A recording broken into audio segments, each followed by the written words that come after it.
Con el abogado de Diego Lagomarsino, el doctor Maximiliano Rusconi, una entrevista que consiguió Nicolás Wiñaski, que ha dejado varios títulos más que interesantes para empezar a compartir entre todos. Desde el punto de vista político, sin lugar a dudas, lo que empieza ya a aparecer en los principales títulos de todos los portales de Argentina tiene que ver con que el doctor Rusconi va a solicitar la presencia de la presidenta de la Nación, Cristina Fernández de Kirchner, y Aníbal Fernández en la causa judicial, porque considera que las declaraciones que han hecho públicas deben ser hechas ante la justicia. Considera el doctor Maximiliano Rusconi, abogado de Diego Lagomarsino, recordemos que es el hombre que la propia presidenta Cristina Fernández de Kirchner dijo por cadena nacional que le resultaba sospechoso. Bueno, ahora su abogado dice que le va a pedir a la presidenta que repita todo eso que dijo en la cadena nacional, que lo repita en sede judicial. Luego también fue muy importante el testimonio porque aclaró algunas cuestiones que había muchísimas dudas al respecto. Se refirió a la relación entre ambos como una relación estrictamente laboral, desigual, donde una persona era un jefe, claramente era el caso del fiscal Nisman, donde Lagomarsino obedecía órdenes. Cuenta que efectivamente hubo dos ingresos al edificio y hubo dos egresos del edificio, ambos el día sábado. Dice además el doctor Rusconi que tiene forma de probar ambas cosas, no solamente con las cuestiones vinculadas netamente al edificio y al contexto del lugar, sino que también incluso va a pedir y va a solicitar los registros de los peajes de la autopista para también comprobar que con su camioneta Lagomarsino había ido desde allí. Relativizó lo alto del sueldo, incluso también relativizó el valor del sueldo como un elemento a tener en cuenta. Claro, eso fue interesante cuando dijo cuánta plata puede haber ganado Lagomarsino, o cuánta gana para que eso sea considerado, si tiene algo que ver con la muerte de Nisman o no, ¿no? ¿Cuál sería el sueldo que debería ganar para dejar de ser sospechoso? Sí. Obviamente es una ironía la que nos planteaba el doctor Rusconi, pero que claramente ha relativizado esta situación. Porque dijo que ganaba 32.000, ¿no? En mano 32.000 en mano. Sí. Bueno, ha sido muy interesante esta conversación con Rusconi, insistimos, es el hombre que defiende al sospechoso de la presidenta. Claro, esto fue importante y lo remarcó Rusconi. Las personas que pusieron a Lagomarsino en el centro de la escena son la presidenta de la República en el primer caso, y después el secretario general de la prensa, Aníbal Fernández, que directamente dijo que era un servicio de inteligencia. Por eso también es muy interesante lo que va a proponer Rusconi, que es que se cita a declarar al menos como testigo a la propia presidenta de la República y a Aníbal Fernández, ¿no? Con respecto a las cuestiones de la acusación, también aclaró algunos puntos, o por lo menos dio este lado de la versión sobre algunos puntos. Manifiesta que su cliente Diego Lagomarsino le dijo que no conoce a Jaime Estiuso, que nunca tuvo relación con Jaime Estiuso. Niega el propio Lagomarsino ser o haber sido un agente de inteligencia, niega haber estado tomando fotografías en una manifestación de Cromañón, niega haberle solicitado trabajo como espía a Marcelo Saín, entonces titular de la policía aeroportuaria. Sí, Rusconi también dijo que si Saín sabe algo, bueno, que lo declare bajo juramento. Es cierto, que Saín también vaya a declarar. También niega que Nisman le haya dicho algo con respecto a Estiuso. Esta era una versión que había circulado en una entrevista en Página 12. Una entrevista entre comillas, ¿no? Claro, una entrevista tercerizada. Recordemos súper tercerizada, porque es una entrevista de Raúl Colman, que es un periodista que está siguiendo el caso siempre de acuerdo a las hipótesis que va planteando cada momento el oficialismo. En la nota el propio Colman decía que los dichos de Lagomarsino que él publicaba se los había dicho a una jueza, y que la jueza se los había dicho a él. O sea, dicen que Lagomarsino dijo que tal cosa, o sea... Exactamente. En esa entrevista, donde se daban algunas precisiones sobre el día sábado, se dejó trascender que el fiscal Nisman le había dicho a Lagomarsino que le tenía miedo a Estiuso. Bueno, aquí nos cuenta el abogado de Lagomarsino, el doctor Maximiliano Rusconi, que en realidad la frase fue: le tengo miedo a algún fanático de simpatía con el gobierno que pueda hacer cualquier cosa. Eso es lo que manifiesta ahora, insisto, en contraposición esta no es que sea la verdad revelada, es la posición que tiene su abogado contra la posición de una jueza que no conocemos su nombre, que se arrogaba el derecho de ser la representante de Lagomarsino en la entrevista de Página 12. Eso también es un dato que hay que destacar. Sobre todo, también lo que tiene que ver, insistimos con esto, con los ingresos y los egresos al edificio. Dice Rusconi que fueron ambos el día sábado y que tiene maneras técnicas de probarlo.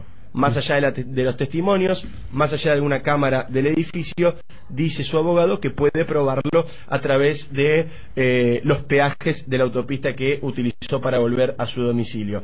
Está en línea Darío Justosi, él es diputado nacional del Frente Renovador. Ayer fue uno de los voceros de la oposición que se reunieron para rechazar justamente el pedido de modificación de la Secretaría de Inteligencia, pero naturalmente ahora la opinión pública también está conmovida por estas declaraciones que el doctor Rusconi hizo aquí en La Nata Sin Filtro, así que también queremos consultarlo por ello. Diputado Justosi, muy buenos días. Aquí lo saluda Diego Leuco en el programa de Jorge Lanata. ¿Cómo le va? Buen día, ¿cómo va? Bien. ¿Pudo escuchar la entrevista de recién?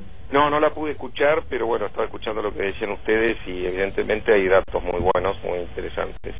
¿Qué le parece esta situación que está viviendo Diego Lagomarsino, un hombre que se presentó espontáneamente a la justicia, cuyo rol es absolutamente sospechoso, esto lo hemos dicho desde el primer día, pero que ha sido señalado por la propia presidenta de la Nación?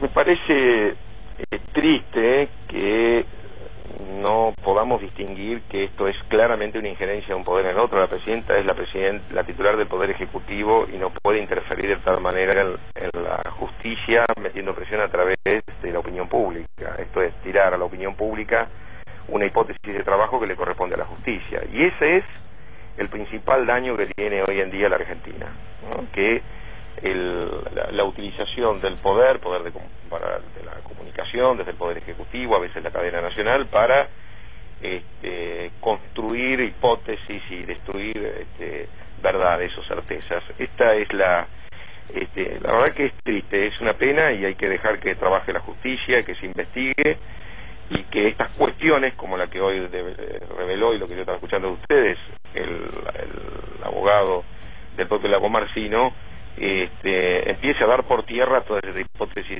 disparatadas, encontradas, contradictorias, y que parece ser también parte de una estrategia que es embarrar la cancha. Recién el abogado Rusconi dice que va a pedir que se presente al menos como testigo la presidenta de la Nación, Aníbal Fernández, e incluso Marcelo Saín, para que ratifiquen en sede judicial todo lo que han dicho públicamente. ¿A usted esto le parece correcto? ¿Coincide con esta mirada? Y si lo pide, es razonable que ratifique o rectifique en lo que dijeron o lo que sugirieron, para que también al mismo tiempo adviertan que no se pueden echar a volar hipótesis de cualquier tipo, y es la justicia ahora quien debe dar cuenta de eso, ¿no? Que debe pedirle, bueno, digan lo que saben y contraponer una posición con la otra.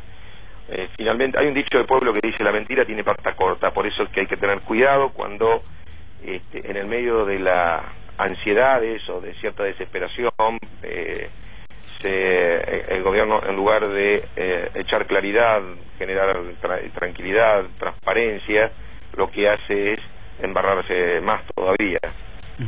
Justosi, ayer hubo una presentación de toda la oposición en la que se explicó la posición que iban a tomar los diferentes bloques del Congreso respecto al proyecto de la presidenta para disolver la CIDE. ¿Cuál es su opinión al respecto?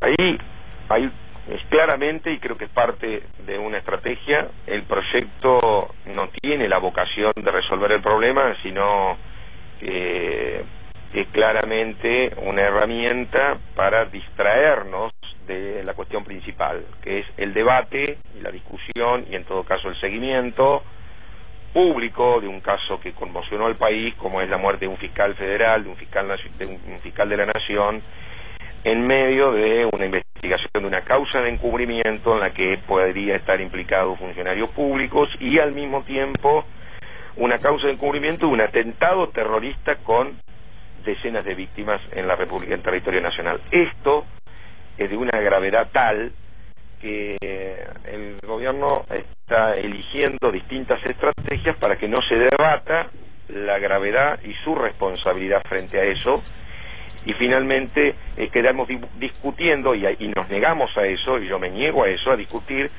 sobre la coma, el artículo X de una reforma que sobre el final de un gobierno no tiene sentido, porque si no cuenta con consenso pleno del conjunto de las fuerzas políticas de la nación, de todos los distintos actores involucrados, no se puede impulsar sobre el final de un ciclo una reforma de estas características.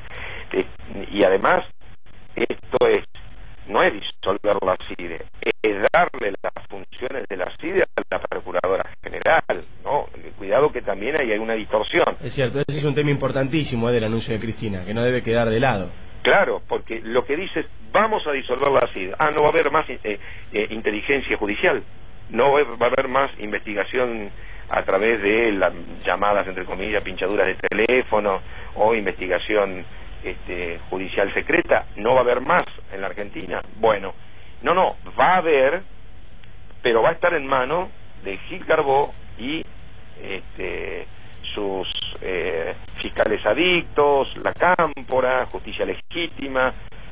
Convengamos que este es un cóctel explosivo si además le sumás la puesta en vigencia del Código Procesal Penal que pretenden adelantar, que es darle más poder a los fiscales, más fiscales propios, mayor capacidad para influir en darles elementos de investigación a aquellos que les conviene y quitarle elementos de investigación a los que no les conviene, y ahora le das un terrible poder de fuego dotándolo de una agencia, de un área de inteligencia. Así que, digamos, vino a enredar aún más las cosas y no a resolverlas. Y el gobierno sigue sin dar ningún tipo de respuesta. ¿Por qué no protegió al fiscal? ¿Por qué sostiene el memorándum de entendimiento con Irán, que ya a esta altura es un escándalo? Ya no es, dejó de ser un intento ingenuo por ver si podían conseguir que en algún lugar del mundo se traiga a los imputados iraníes a declarar sobre el atentado a la AMIA. No, ya dejó de ser eso para pasar a ser un escándalo desde el punto de vista diplomático que pone a la Argentina en el peor lugar.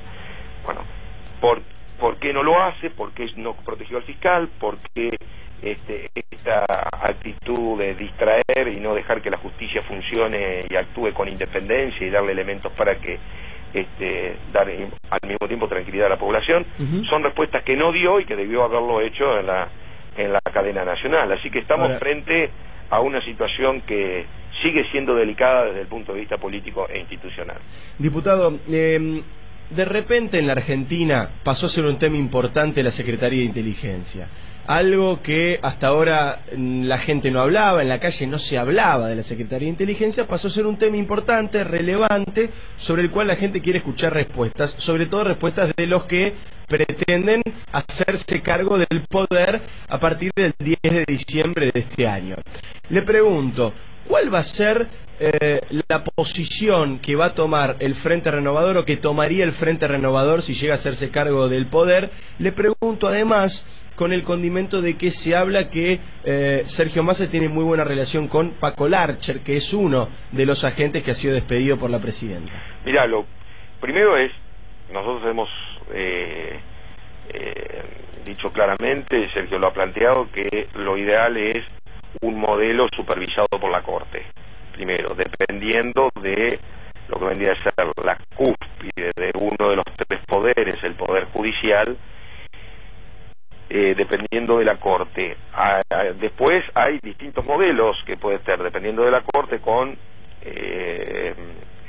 control parlamentario, con supervisión parlamentaria, que esto creo sería el modelo más sano, y sobre esa base poder construir un nuevo capítulo de la inteligencia en la Argentina y dejar atrás la inteligencia vinculada al terrorismo de Estado, porque no nos olvidemos que durante todo este tiempo lo que ha pasado es que agentes y prácticas propias del terrorismo de Estado se reciclaron en democracia, y en estos últimos años, especialmente este último año y pico, 2 años, han sido utilizados para presionar, hacer operaciones a opositores, a presionar a jueces, fiscales. Esta actitud de de manosear, podríamos decir, un instituto tan reservado y tan delicado del Estado como es las agencias de inteligencia,